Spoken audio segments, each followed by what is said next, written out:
Welcome to Product-Led Growth Leaders. And today we have a fun conversation coming up about what do product managers and product owners think about and some step-by-step thoughts there. We have Jason Dadah, and he is a fractional head of product. He's previously been a chief product officer at a mortgage AI company called Gateless. He's been a product owner at multiple different companies.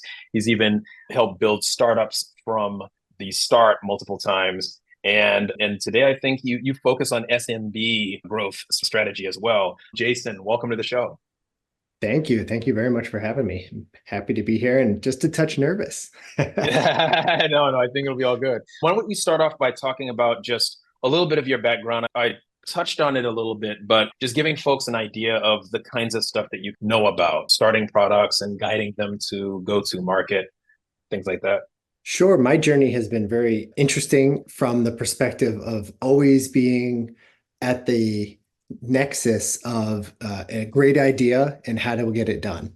I have not necessarily been a part of a already moving and oiled machine, rather a growth opportunity.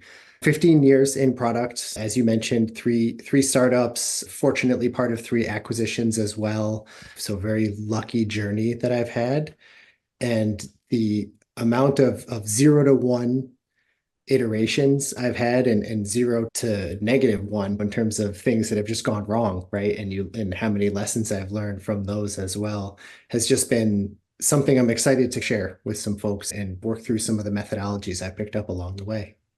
I love having gone through those experiences myself, going through those 0 to 1. One of the things I find, I don't know if you find this as well, that when you're in the trenches with a team and a good team and you're building something, you're trying to bring it about, doesn't it create like a bond for you? I find that I've just got career-long bonds with people who I've worked with like that. There is definitely a camaraderie that gets formed and going through the pain together and coming out on the other side, especially with even small wins, is definitely a bonding experience for sure. Yeah, totally. And were you in Houston during those startups or were you in another region? All in Chicago. It was Chicago. Okay. more recent transplant to Houston during COVID Okay, time. great. Okay, so we could dive right into the topic. I mean, you and I chatted about an episode, and we are thinking about, okay, what do product managers need, or what do they seek when they're trying to think about how do I approach my job and my work? And you had the idea that it might be interesting to talk about the step-by-step thought process of how you approach the work altogether. So, where do you want to start with that?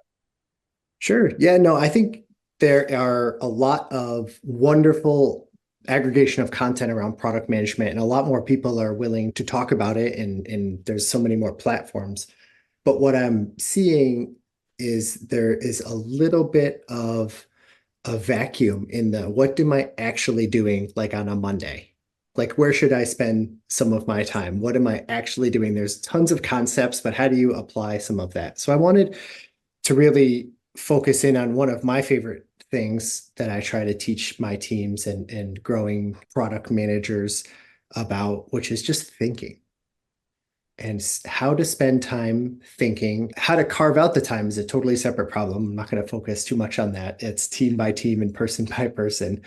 But when you do carve out some of that time, what are you looking at and how do you turn those thoughts into really credibility? And so the way that I look at it is the more time that you can spend thinking, and I'll get into a couple specifics in a second, but the more time you can spend thinking, the better the questions are that you ask, and the better the ultimate products are that you're proposing. And so you have a better story to tell. You have a better set of discovery sessions to lead. You have ultimately a better engagement with your team because you've spent that little bit extra time diving into nuance, understanding the data, really creating a more comprehensive view of the feature, the product, the company vision, like whatever level. And that really segues into you do it at all of those levels separately. So new person on a team, new product manager, new to the overall software space. And this, I think, spans even products across from SaaS to physical products, but I'm more focused on the SaaS space, is you have a company vision and a mission. Do you fully understand that? Have you thought about what the company is trying to achieve and why the leadership has put them in the specific arena that they're in, and what their potential differentiators are and what impact they could have? And then if you're a product manager, what is your product? How does your product contribute to that? And how does your product's vision cohesively line up with the company vision? Or are there collisions there? What do those collisions mean? Are they valuable? And have you explored them? And then even down to the feature level, does this feature, is this going to be something that users are going to be able to adopt easily? Is it going to be understandable? Is this a brand new feature? Is this going to cause a ripple in the marketplace where you're going to have a lot of training around it? There's a lot to talk about, but at each of those levels, there's just a lot of thinking that could be done and some frameworks that you could apply to that thinking that elevate the eventual outcomes that you get to. One of the really important things that you mentioned so far is the thinking leads to credibility. Now, Jason, are you talking about like the credibility with your own team? You talk about why that's important.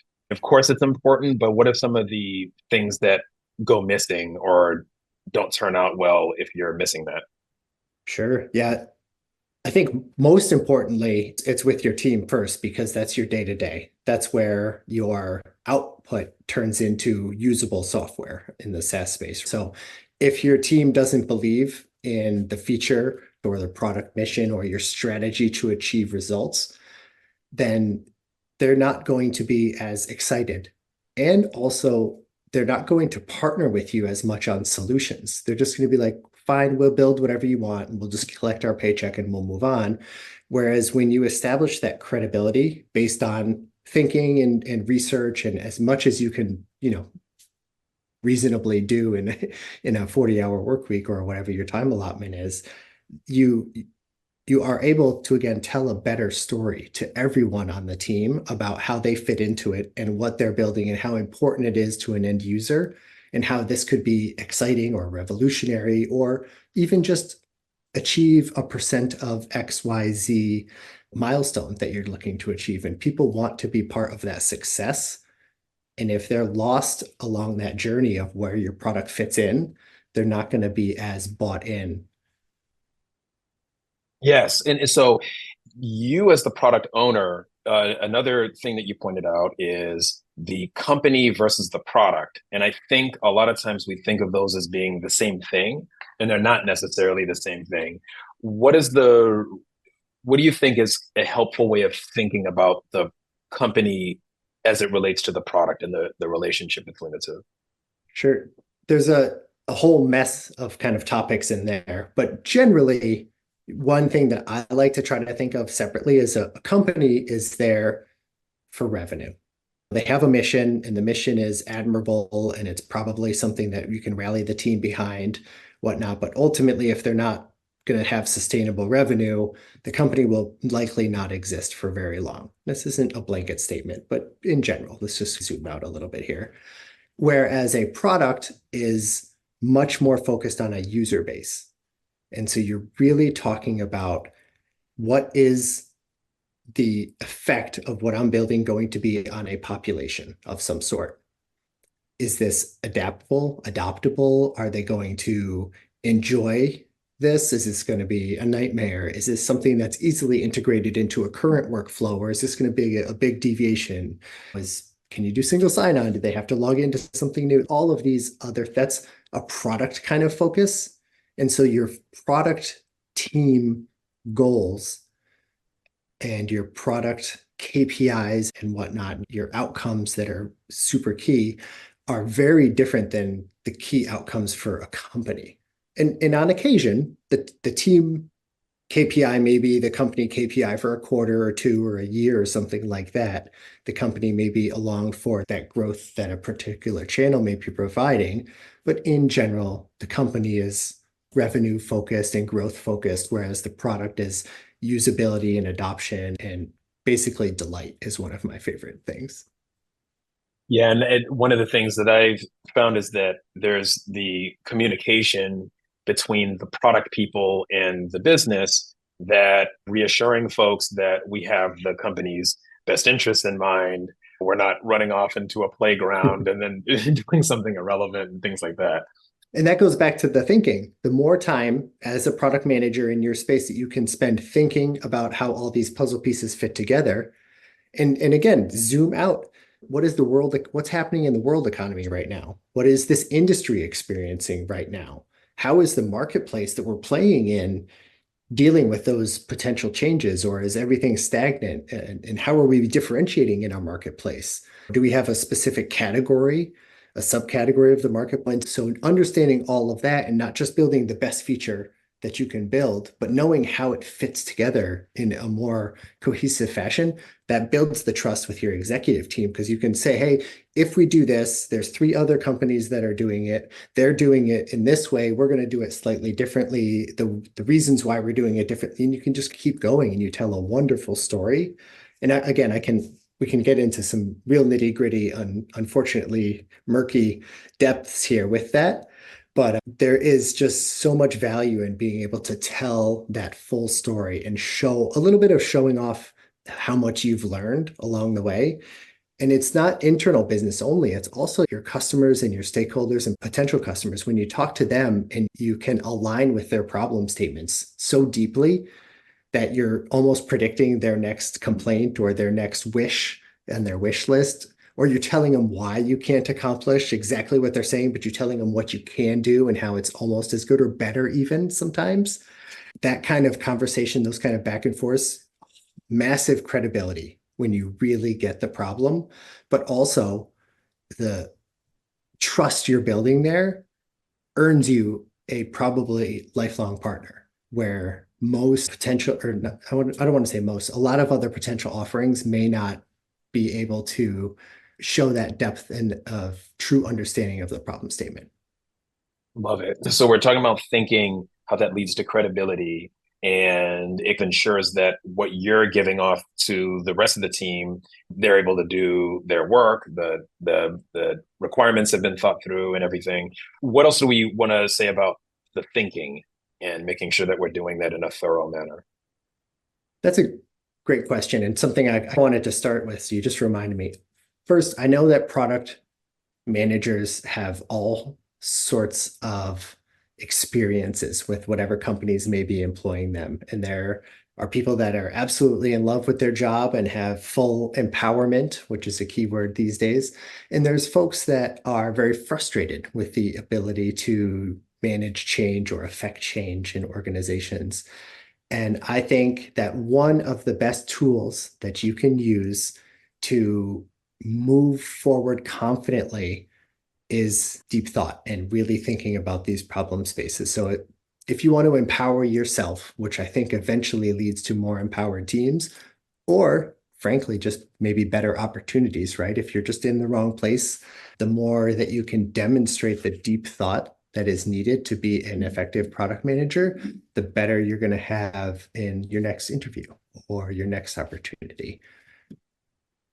And so one of the things that is tough to put into words, but how to spend that time. And so one of the more practical ways that I do that is I just start drawing. Honestly, I take a blank sheet of paper and I say, okay, this circle is my industry. And here's like a mind map. I draw a bunch of lines off the circle and I say, this is related, this is related, this is related. And I just get a bunch of keywords out onto paper. And I look at that and then I do it again. And I say, okay, now I feel like these were the keywords. And here's some tangential ideas around those keywords. And I do it with statements instead of just words.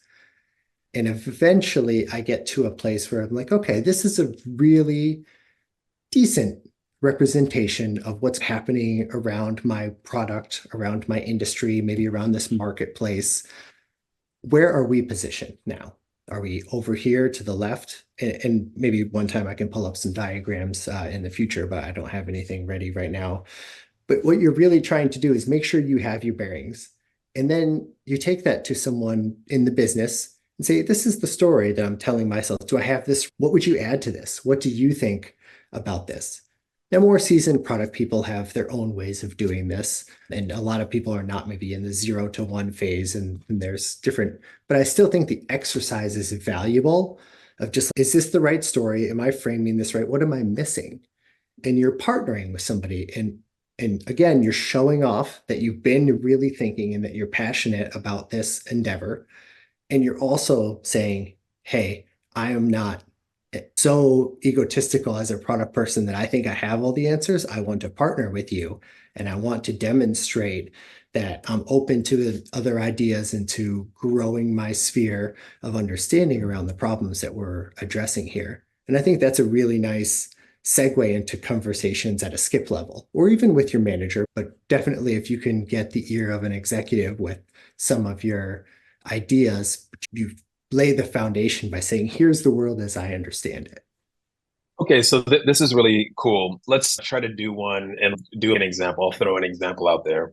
Let's say you've got a project that is a trucking logistics company, and the truck drivers need to be able to use an app, and they Mhm. show up from one place to another. They've got to pick up goods, and right now there's a problem where things get lost in information as it's communicating. There's mix-ups with truck drivers showing up and they've got the wrong chassis because they weren't Mhm. told, and they've got to carry a certain amount of goods, and there's a workflow in there. So maybe just with that limited amount, Sure. let's dive into like exercise and what that thinking exercise might sound like. Sure. Trucking industry, right? And so you have someone who needs something picked up. You have someone who is expecting delivery of something, right? So I start with the bookends, right? Get this off of my property, give me that thing, put it on my property. In between there, the trucking industry is mostly run by brokers, right? And company A who has something to ship contacts a broker. The broker has a suite of contacts that they reach out to. They post a price. They start low, they start as low as they can. And so there's basically some sort of bidding involved. And so you have a maximum price that you need the shippee to set up front, right? They would like it lower, but they're willing to pay up to this. Are they partnering with the receiver?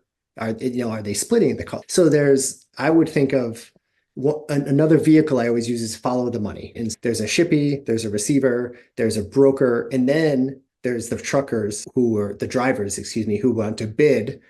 And they're bidding, like you said, about generally with brokers who they have worked with before. So there's a level of trust there. And so sometimes new brokers will pop onto the scene and they're missing information in their posts, like you said. And so that leads the truckers to not want to bid on that until the price gets high enough, then they bid on it. And then there's the mistake because the details were.